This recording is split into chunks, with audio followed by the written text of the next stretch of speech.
Shalom, Bapak Ibu, Saudara yang dikasihi oleh Tuhan. Mari kita akan tunduk kepala, satu hati di dalam doa. Bapa di dalam surga, kami mengucapkan syukur dan terima kasih Bapa untuk pagi yang indah ini.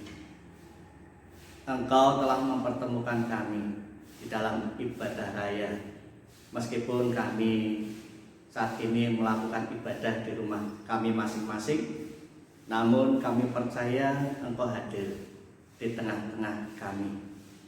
Saat ini kami mau membuka hati kami Bapa. Penuhi kami dengan kuasa Roh Kudus-Mu. Di dalam nama Tuhan Yesus kami berdoa dan mengucap syukur. Amin.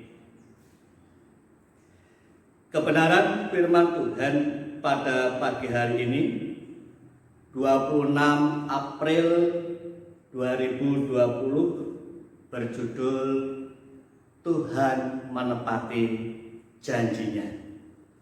Kita akan bersama-sama membuka di dalam Alkitab kita, di dalam kitab Mazmur pasal 12 ayat yang ke-7 sampai dengan ayat yang ke-8.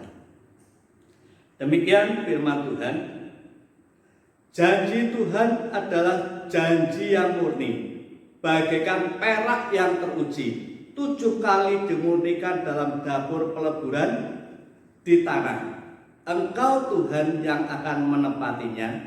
Engkau akan menjaga kami senantiasa terhadap angkatan ini. Firman Tuhan ini sering dikaitkan dengan Tuhan dan janjinya. Saudara, janji bisa membuat kita senang, dan janji juga bisa membuat kita sedih.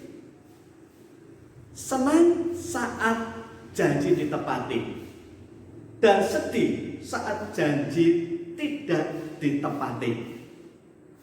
Saudaraku, melalui kebenaran firman Tuhan pada pagi hari ini,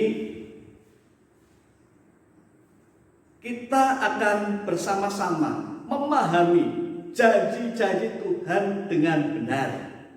Sehingga ketika kita memahami janji Tuhan dengan benar, kita akan menjadi umat Tuhan yang kuat dan tidak mudah terbawa oleh arus dunia. Untuk memahami janji-janji Tuhan ini, saya akan memulai untuk menjelaskan apa itu janji. Janji adalah persetujuan antara dua pihak. Masing-masing pihak menyatakan kesanggupan, menyatakan kesediaan untuk berbuat atau tidak berbuat. Jadi untuk menerima janji Tuhan, dalam hal ini kita harus patuh untuk melakukan. Kita harus patuh untuk berbuat apa yang Tuhan minta, apa yang Tuhan inginkan, apa yang Tuhan kehendaki. Oleh karena itu, apa yang Tuhan kehendaki atas hidup kita? Yang pertama, kita harus taat, atau kita harus taat terhadap perintah Tuhan. Di dalam Ibrani pasalnya yang ke-11, kita akan membuka bersama-sama di dalam kitab Ibrani pasal yang ke-11 ayat yang ke-8. Demikian firman Tuhan. Karena iman Abraham taat ketika ia dipanggil untuk berangkat ke negeri yang akan diterimanya menjadi milik pusakanya, lalu ia berangkat dengan tidak mengetahui tempat yang ia tujui. Saudara yang dikasihi oleh Tuhan, ayat ini menjelaskan ketika Allah memanggil Abraham untuk untuk meninggalkan Ur Kasdim. Di sini dijelaskan Abraham taat, langsung pergi sesuai dengan apa yang diperintahkan oleh Tuhan. Walaupun Abraham belum mengerti jelas apa panggilan Allah itu, namun dengan demikian Abraham taat. Abraham langsung pergi ke tempat yang Tuhan inginkan. Bapak Ibu Saudara yang dikasihi oleh Tuhan, di dalam ayat yang ke-8 kita menemukan kata iman di sini. Memang iman adalah percaya. Tapi ketika kita melihat dari ketaatan Abraham dalam hal ini, iman bukan hanya saja percaya, tapi harus disertai dengan tindakan. Seperti yang tertulis di dalam Yakobus pasal 2 ayat yang ke-17. Iman tanpa perbuatan adalah mati. Lalu yang kedua, kita harus sabar. Kita bisa membuka Alkitab kita di dalam Ibrani pasal yang ke-6 ayat yang ke-15. Abraham menanti dengan sabar, dan dengan demikian ia memperoleh apa yang dijanjikan kepadanya. Bapak Ibu Saudara yang dikasihi oleh Tuhan, ayat ini menjelaskan bagaimana ketika Abraham menunggu dengan sabar untuk memperoleh buah hati, di mana sejarah ataupun Alkitab menceritakan ketika Abraham meninggalkan Ur Kasdim, umur Abraham adalah 75 tahun. Dan Abraham baru beroleh buah hati atau baru beroleh anak berumur 100 tahun. Sungguh ini merupakan waktu yang sangat lama, 25 tahun Abraham harus menanti janji Tuhan. Tetapi Abraham menantinya dengan penuh kesabaran. Yang ketiga, kita harus menderita bersama dengan Kristus. Saya akan membaca di dalam surat Roma pasalnya yang ke-8 ayat yang ke-17. Demikian firman Tuhan. Roma pasal yang ke-8 ayat yang ke-17. Dan jika kita adalah anak, maka kita juga adalah ahli waris. Maksudnya orang-orang yang berhak menerima janji-janji Allah, yang akan menerimanya bersama-sama dengan Kristus, yaitu jika kita menderita bersama-sama dengan Dia, supaya kita juga dipermuliakan bersama-sama dengan Dia. Ayat ini mengandung arti bahwa untuk menerima janji Tuhan, kita mau menderita bersama-sama dengan Kristus, yaitu mau memikul salibnya, walaupun taruhannya, walaupun nyawa taruhannya. Dan ketika kita menerima janji Tuhan, Tuhan mau supaya kita dipermuliakan bersama-sama dengan Kristus. Yang menjadi perenungannya adalah ketika kita memahami bahwa janji Tuhan pasti akan ditepati. Yang menjadi perenungannya adalah yang pertama, ketika saat ini Tuhan sudah menepati janjinya. Seperti sakitku sudah Tuhan sembuhkan, usahaku berhasil, aku sudah bekerja dan saat ini aku menjadi sukses. Aku sudah memiliki pasangan hidup Dan saat ini aku sudah memiliki pasangan hidup. Sehingga ketika Tuhan sudah menepati janjinya, maka kita akan kegirangan. Kita akan bersukacita dengan berkata, puji Tuhan, haleluya. Saudara,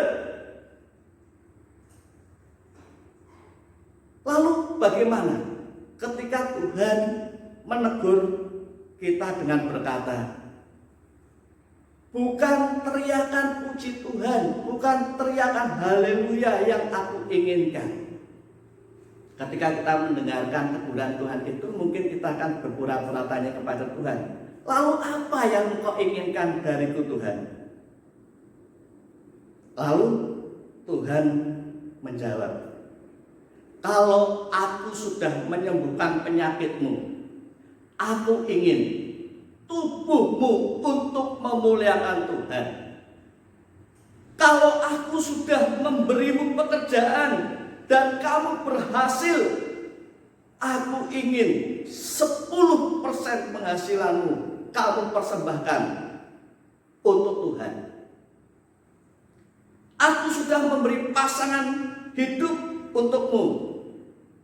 Aku ingin kamu bisa membawa keluargamu untuk menyembah Tuhan. Apa jawaban saudara ketika Tuhan menagih janjinya kepada kita karena kita sudah menerima janjinya? 100, 1000 macam jawaban yang akan kita katakan kepada Tuhan. Tapi saudara yang dikasih oleh Tuhan, kita perlu ingat di dalam Amsal pasalnya yang ke-13 ayat yang ke-13, demikian kebenaran firman Tuhan. Siapa meremehkan firman, ia akan menanggung akibatnya. Tetapi siapa taat kepada perintah akan menerima balasan. Bapak Ibu saudara yang dikasihi oleh Tuhan, janganlah kita meremehkan janji Tuhan. Saat di mana kita menerima janji Tuhan, dan Tuhan pun menagih setiap janji-janjinya yang pernah kita ucapkan, karena itu janji merupakan kesepakatan antara dua pihak. Kita jangan meremehkan firman Tuhan. Kita harus juga menepati apa yang kita janjikan kepada Tuhan. Yang kedua saudara, ketika Tuhan belum menepati janjinya kepada kita, kita harus memahaminya bahwa saat ini kita sedang diproses oleh Tuhan untuk memahami janji Tuhan dengan benar. Sebab janji Tuhan itu adalah sifatnya kekal, bukan hal-hal duniawi. Di dalam Matius pasal 16 ayat yang ke-26, Matius pasal yang ke-16 ayat yang ke-26, demikian firman Tuhan. Apa gunanya seorang memperoleh seluruh dunia tetapi kehilangan nyawanya? Dan apakah yang dapat diberikannya sebagai ganti nyawanya? Saudara, ketika kita merenungkan firman Tuhan ini, janganlah kita bangga terhadap janji Tuhan yang sudah ditepati, karena kita akan bertanggung jawab atas setiap janji Tuhan yang sudah kita terima. Di sini dikatakan, apalah gunanya seorang memperoleh seluruh dunia tetapi kehilangan nyawanya? Dan apakah yang dapat diberikannya sebagai ganti nyawanya? Artinya bahwa apalah gunanya kita menerima janji Tuhan jika pada akhirnya kita terpisah dari kasih Allah, sehingga kita kehilangan nyawa, atau sehingga kita menuju kepada kebinasaan.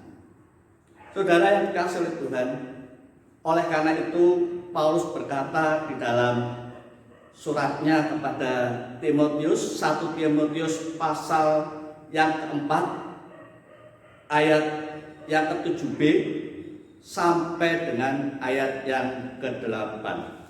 Demikian firman Tuhan. Latihlah dirimu beribadah. Latihan badani terbatas gunanya, tetapi ibadah ini berguna dalam segala hal karena mengandung janji baik untuk hidup ini maupun untuk hidup yang akan datang. Saudara, ayat ini menjelaskan kepada kita bahwasanya kita harus terus-menerus berlatih dan terus berlatih bahwasanya Tuhan akan menepati janjinya, tetapi kita pun harus terus berlatih. Saat dimana Tuhan menepati janjinya atau tidak, kita harus terus berlatih. Yang harus kita lakukan adalah latihan ini adalah kita harus taat, kita harus sabar, dan kita harus menderita bersama-sama dengan Kristus, sehingga kita tidak memahami janji Tuhan hanya sebatas pada janji-janji duniawi, tetapi janji Tuhan adalah janji-janji untuk hari ini maupun untuk kehidupan yang akan datang atau kehidupan kekekalan. Kiranya firman Tuhan akan memberkati kita semuanya. Amin. Kita akan berdoa. Bapa, di dalam nama Tuhan Yesus kami mengucapkan syukur dan terima kasih Bapa untuk kebenaran firman-Mu pada pagi hari ini, di mana Tuhan kami percaya akan janji-Mu, tetapi janji itu harus disepakati antara dua pihak, yaitu Tuhan dengan kami dengan Tuhan. Oleh karena itu Bapa, kami akan menyepakati bersama-sama untuk kami taat, untuk kami sabar, untuk kami menderita bersama-sama dengan Kristus. Maka janji Tuhan akan ditepati. Terima kasih Bapa. Di dalam nama Tuhan Yesus kami berdoa dan mengucap syukur. Amin. Tuhan memberkati. Sampai bertemu kembali di hari Rabu dalam acara ibadah doa. Amin.